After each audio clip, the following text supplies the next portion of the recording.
Hello friends, how are you. तो मैं Tarachand sir फिर से आपके सामने। आज के लेक्चर में हम खास करके पढ़ने वाले हैं कि असेट के डिफरेंट टाइप्स क्या होते हैं।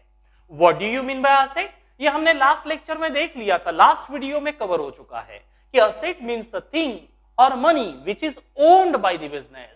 ऐसा कोई भी वस्तु, ऐसा कोई भी थिंग, ऐसा कोई भी असेट, ऐसा कोई भी प्रॉपर्टी, ऐसा कोई भी मनी विच इज ओन, जो बिजनेस ने ओन की हुई है, बिजनेस के ओनरशिप की है, उसे बोला जाता है असेट्स। तो आज हम असेट के डिफरेंट काइंड्स, बोले तो टाइप्स देखने वाले हैं। मैंने असेट के टाइप्स बोर्ड पे लिखे हुए हैं। The types of assets includes current assets, fix assets, then fictitious assets.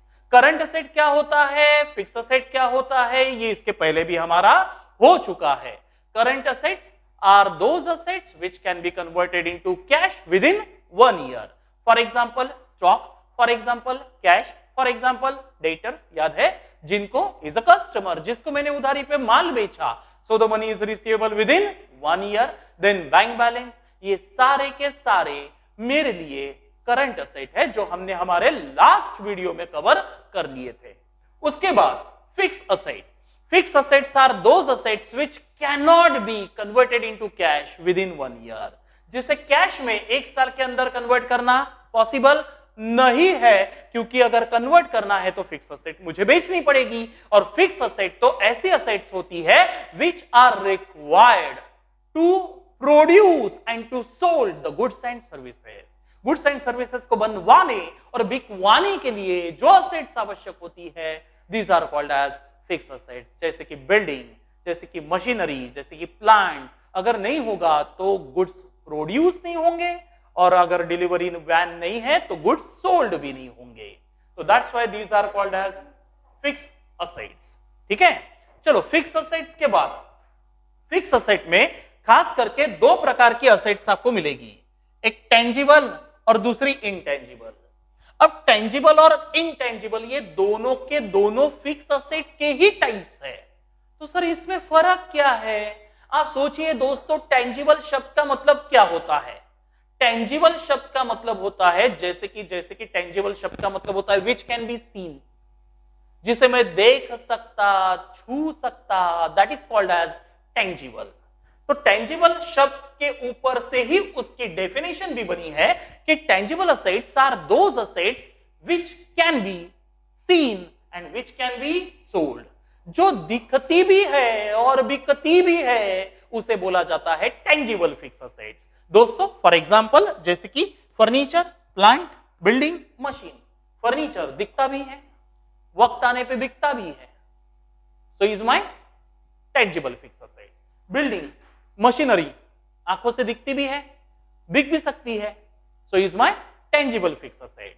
और दूसरी होती है, ये तो हम वैसे भी देख चुके हैं फिक्स असेट के लिस्ट में एग्जांपल के तौर पे। अच्छा सर इंटेंजिबल असेट्स क्या होती है? तो इंटेंजिबल शब्द क्या इंडिकेट करता है? विच कैन नॉट बी सीन। यानी क्या? तो इंटेंजिबल फिक्स असेट बिजनेस की ऐसी असेट होती है विच can not be scene but can be sold, जो दिखती नहीं पर बिकती है। अच्छा ये कौन सी थी? जो दिखती भी है और बिकती भी है। प्लांट दिखता भी है, बिल्डिंग दिखती भी है, विच कैन बी ऑपरेट होती भी है, टच कर भी सकते, कार रन कर भी सकते, और बिकती भी है। So these are tangible fix asset. और इनटेंजिबल यानी क्या बताया मैंने? Which can not be seen, which can not be touch but can be sold.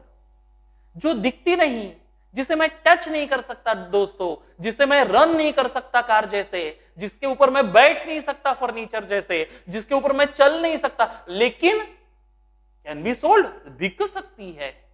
Sir ऐसी असेट्स कौन सी होंगी? तो ऐसी असेट के एग्जाम्पल अकाउंटेंसी में खास करके जो एकदम पॉपुलर एग्जाम्पल है वो आपको मिलेंगे goodwill, patent, copyright and trademark. One by one इसको समझ लेते हैं। ठीक है, व्हाट इज गुडविल? तो गुडविल का मतलब होता है दोस्तों, goodwill is the reputation of the business. जैसे फॉर एग्जांपल हल्दीराम जी को गुडविल है ना?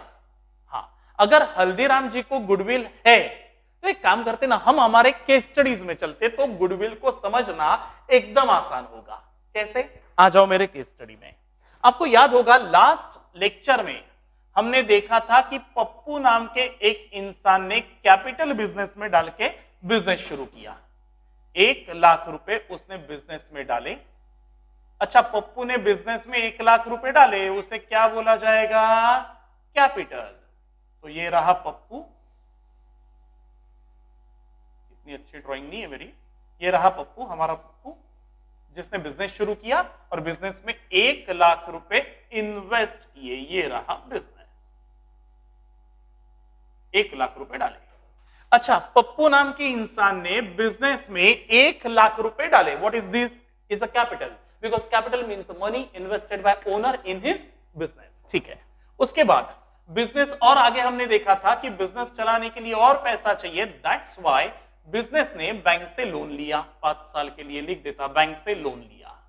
तो लिया हुआ लोन का पैसा कल जाके बैंक को पेबल है, और ओनर से लिया हुआ पैसा भी कल जाके ओनर को वाइंडिंग अप के समय पेबल है। पेबल है तो ये मेरी क्या बन गई थी बिजनेस की? Liability, because liability means an amount which is payable by the business. सही है? Liability means an amount which is payable by the business. अच्छा, 50,000 और 1,00,000 दोनों मिला के अब बिजनेस में कितने रुपयों की कैश इकट्ठा हुई है? तो बिजनेस में कैश इकट्ठा हुई है 1,50,000 रुपयों की। सही है? तो जो 1,50,000 रुपयों की कैश इकट्ठा हुई, इसे बोला जाएगा बिजनेस की असेट्स।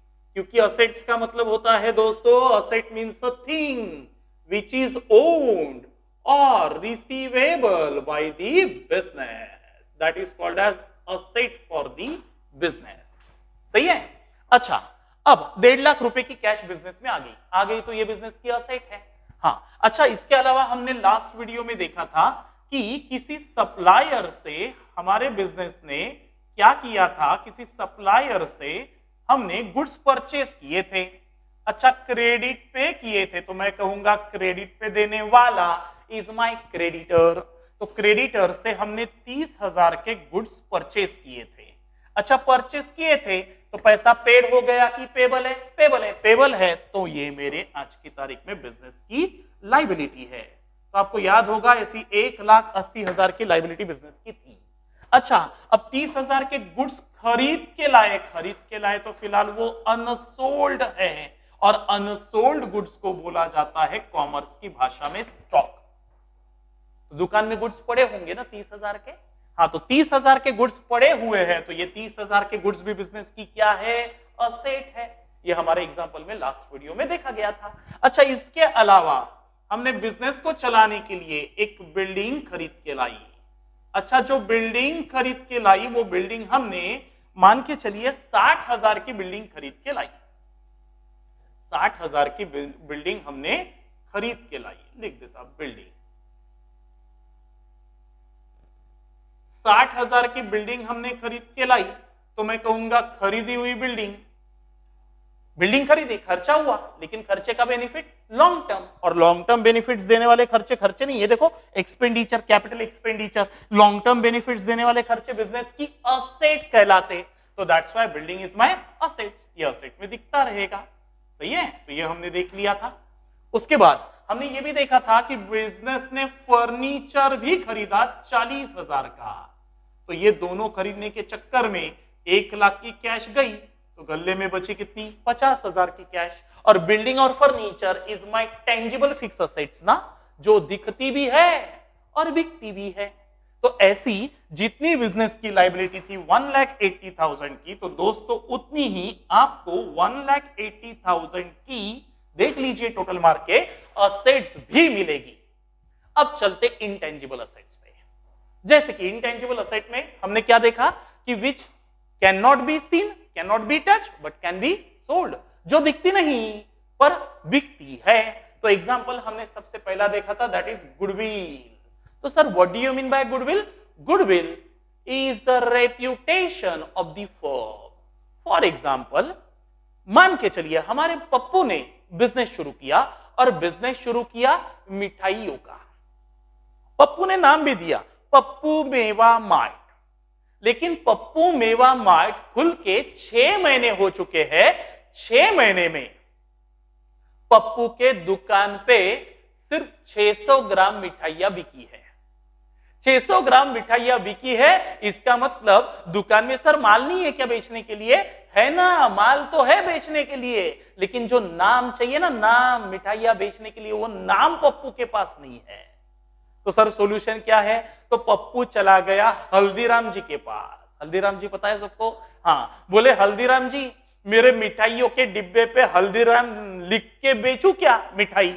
तो हल्दीराम जी बोले बेचना, लेकिन एक काम कर, सबसे पहले मुझे मेरा अगर तुझे रेप्यूटेशन चाहिए, मेरा अगर तुझे ब्रांड नेम चाहिए, गुडविल चाहिए, is a reputation of the firm business, तो अगर तुझे चाहिए तो मुझे तुझे कुछ पेमेंट करना पड़ेगा। तो पप्पू बोला सर कितना? तो बोले तू एक काम कर, मुझे 5,000 करोड़ रुपए दे दे। तो 5,000 नहीं, हमारा पप्पू तो गरीब दुकानदार है ना, तो 5,000 रुपए दे दे। तो पप्पू बोले ठीक है साहब, आज के बाद मेरा 5,000 आपका और आपका रेप्यूटेशन मेरा। तो मैं कहूंगा पप्पू का 5,000 का खर्चा हो गया। अब 5,000 का जो एक्सपेंडिचर पप्पू का हुआ इज अ रेवेन्यू की, is a capital expenditure, capital expenditure, क्योंकि उस खर्चे का बेनिफिट बिजनेस को लॉन्ग टर्म मिलेगा ना रे। अब 5,000 का खर्चा करने के बाद पप्पू मस्त पैके हल्दीराम जी के गुडविल के छत के नीचे सालों साल अपनी मिठाइयां बेचेगा और मस्त पैसा कमाएगा। तो benefits are available for long term, और लॉन्ग टर्म बेनिफिट्स देने वाले दोस्तों खर्चे खर्चे नहीं, बिजनेस की असेट्स कहलाते, हम पढ़ चुके हैं। तो that's why goodwill is my asset, और वो ऐसी असेट है जो आंखों से दिखती भी नहीं लेकिन बिकती है। तो देखते यहां असेट के लिस्ट में ऐड हो जाएगा, पप्पू ने 5,000 का हल्दीराम जी का गुडविल खरीद के लाया, और गुडविल खरीदा, इस खर्चे का बेनिफिट बिजनेस को लॉन्ग टर्म है, that's why goodwill is my assets. अच्छा, 5,000 की गुडविल खरीद के लाई तो गल्ले से 5,000 की कैश गई, तो बची कितनी? 45,000 रुपीज की कैश। अभी भी liabilities is equal to assets tally होगा ही होगा, क्योंकि इसके पीछे लास्ट वीडियो में बताया था कि इसके पीछे काम करता है dual aspect concept principle accountancy का, जिसका कहना है कि लाइबिलिटीज इज इक्वल टू आपका दिखेगा ही दिखेगा, क्योंकि every transaction has double aspect double effect. जैसे कि कैश गई और गुडविल नाम की असेट आई, डबल इफेक्ट, ठीक है। लेकिन दोस्तों गुडविल ऐसी असेट है जो आंखों से दिखती नहीं। हल्दीराम जी आंखों से दिख सकते क्या? हल्दीराम जी को अपन टच कर सकते? हल्दीराम जी इंसान को कर सकते रहे टच, लेकिन उनके रेप्यूटेशन को टच कर सकते क्या? नहीं कर सकते। क्या उनको कार जैसे ऑपरेट चला सकते क्या? नहीं चला सकते। क्या हल्दीराम जी के ऊपर बैठ सकते क्या? नहीं बैठ सकते। तो ये ऐसी असेट है जो दिखती तो नहीं, लेकिन अगर पप्पू को कल जाके किसी और को रीसेल करना है रेप्यूटेशन हल्दीराम जी का, तो रीसेल भी हो सकता है दोस्तों। पप्पू को अगर मेवा की दुकान, मिठाइयों की दुकान नहीं चलानी है, तो पप्पू एक काम करे, अमित को बेच दे, नैवेद्यम वालों को बेच दे, वो चलाएंगे हल्दीराम के नाम से दुकानदारी। हाँ, लेकिन पैसा मिलेगा ना। तो कहने का मतलब goodwill is my intangible real assets which can not be scene but can be sold. Resale होती है। और असेट क्यों है? मैंने बताया था, दिखती नहीं फिर भी असेट है, बिकॉज इस खर्चा हुआ, गुडविल खरीदा तो खर्चा हुआ, बट द खर्चे का benefits are available for long term, that's why is my assets. समझा? चलो आगे। उसके बाद अगला एग्जांपल हमने देखा पेटेंट। अच्छा, पेटेंट यानी क्या सर? पेटेंट का मतलब होता है इन्वेंशन, खोज। जैसे आप में से किसी ने, मान के चलिए आप में से किसी ने,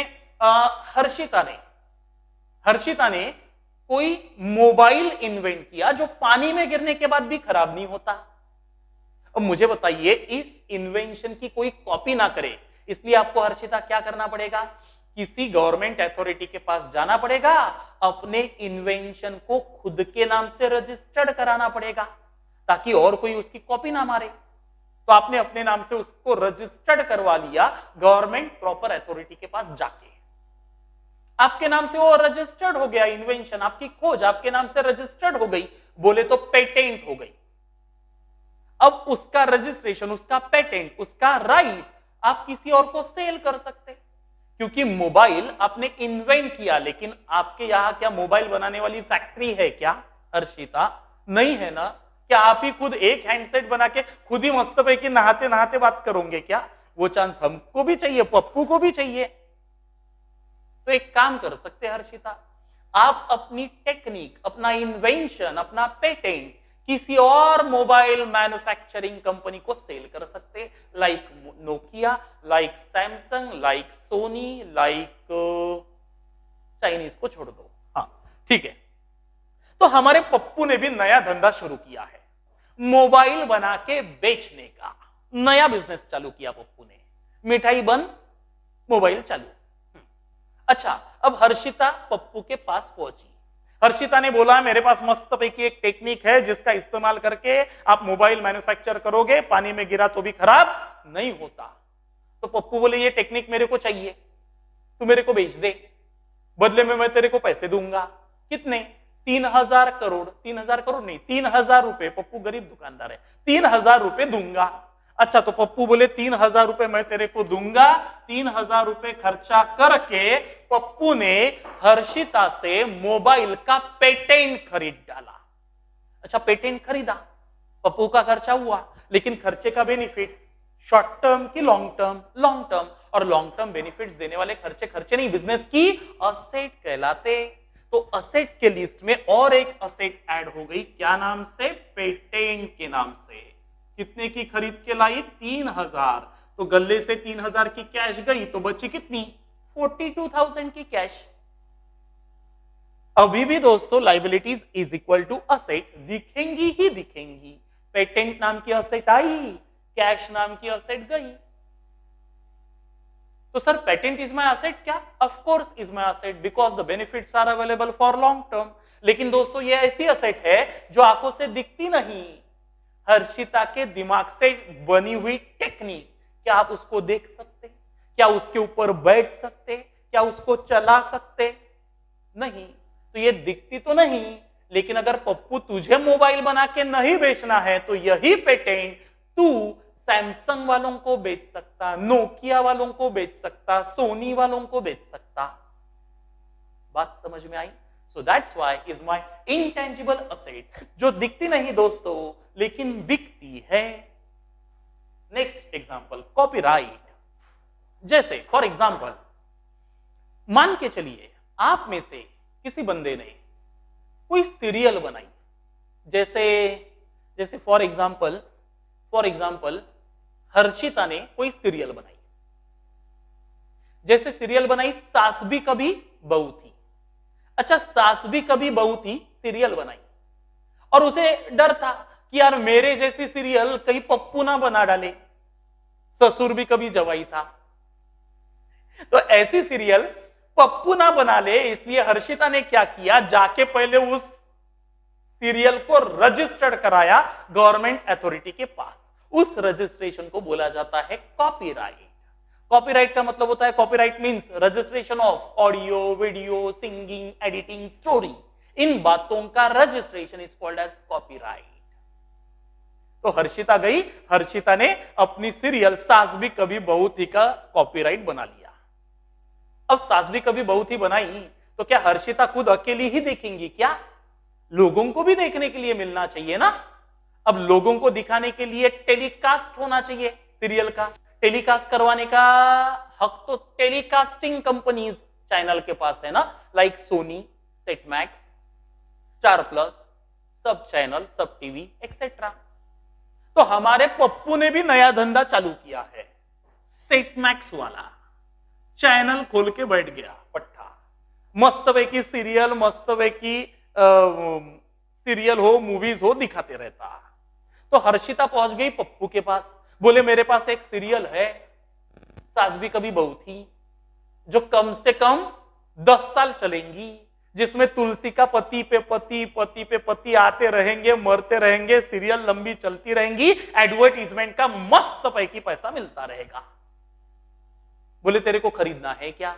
पप्पू बोले ठीक है, मैं तेरे से सीरियल का कॉपीराइट खरीद लेता और अपने चैनल के थ्रू सीरियल दिखाऊंगा। कितने रुपए में देंगी? हर्षिता बोली ये सीरियल मैं तेरे को 2000 करोड़, करोड़ नहीं 2000 रुपए में बेचूंगी।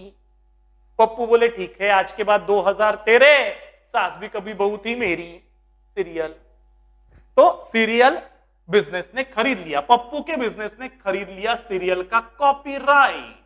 अच्छा, कॉपीराइट खरीदा तो 2000 रुपए से कॉपीराइट नाम की असेट दिखेंगी, कैश नाम की असेट घटेंगी, तो कैश में पड़े रहे 40,000।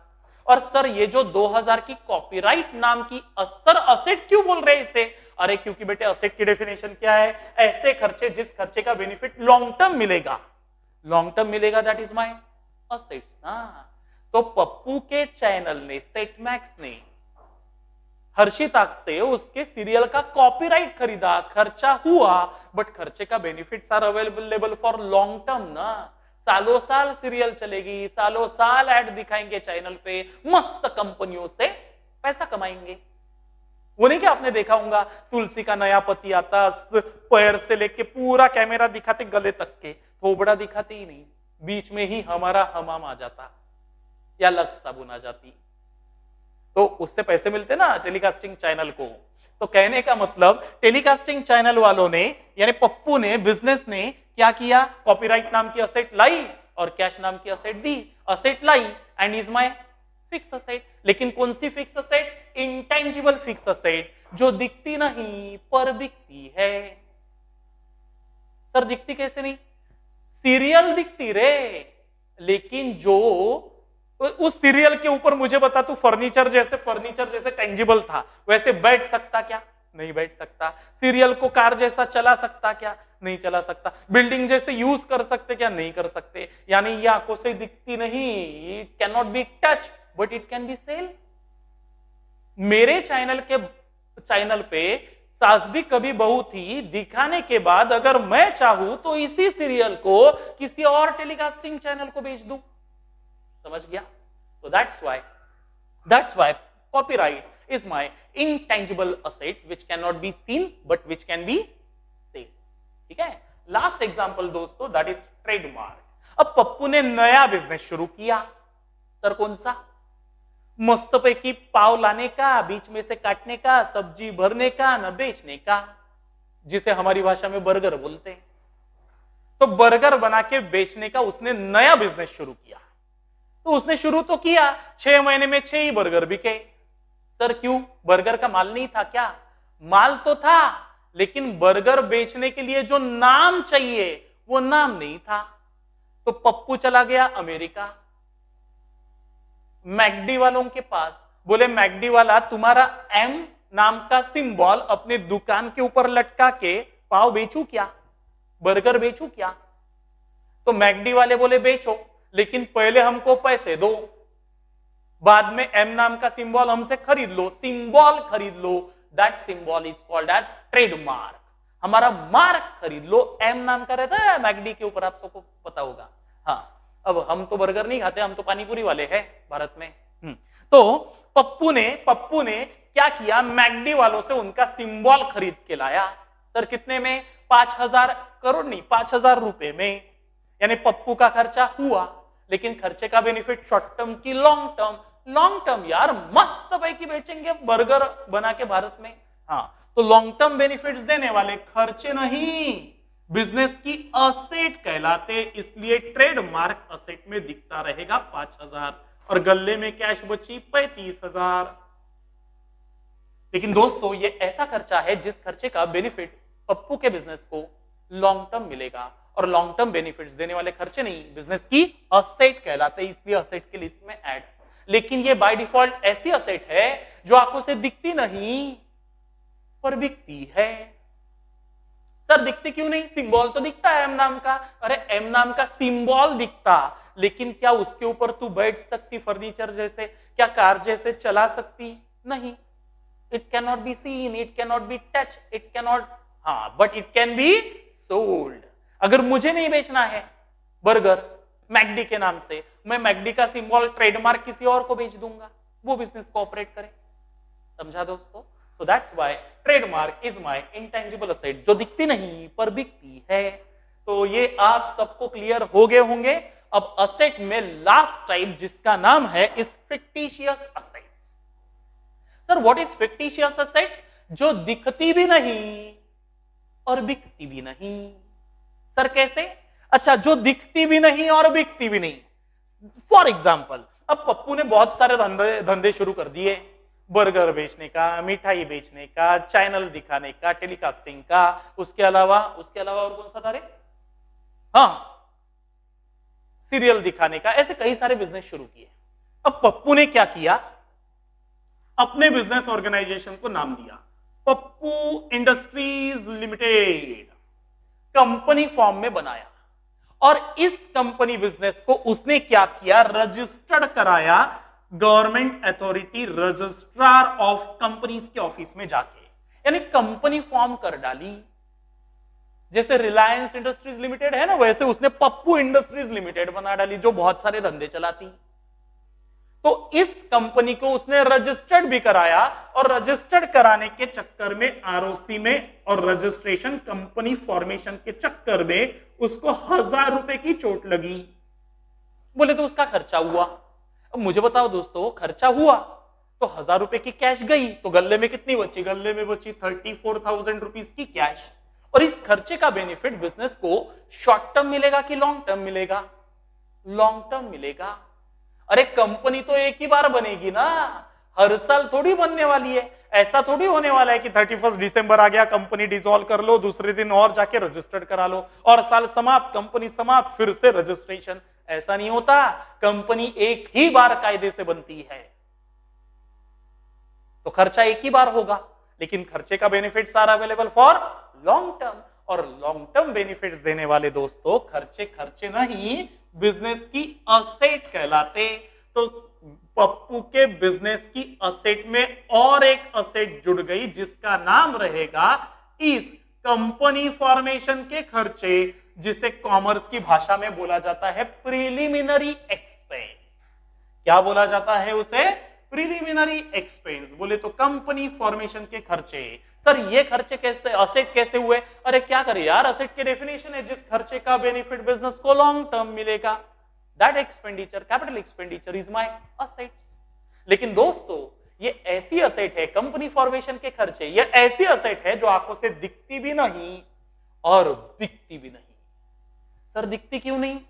अरे कंपनी फॉर्मेशन के खर्चे कैसे दिखेंगे यार? क्या उसके ऊपर फर्नीचर जैसे बैठ सकते? क्या उसको चला सकते कार जैसा? क्या बिल्डिंग जैसे उसमें रह सकते? कुछ भी नहीं।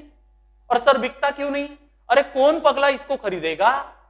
मुकेश अंबानी बोलेगा मेरे पास कंपनी के रजिस्ट्रेशन चार्जेस पड़े हुए 5 करोड़ के, कोई खरीद लो। रास्ते में बेचने के लिए खड़ा होगा ना, लोग पागल बोलेंगे मुकेश अंबानी को। बात समझ में आई? तो ये ऐसी असेट है विच can not be seen and which can not be sold.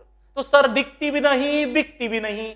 तो फिक्टिशियस असेट ऐसी असेट है जो फिक्टिशियस शब्द ही बता रहा है, दिखती भी नहीं।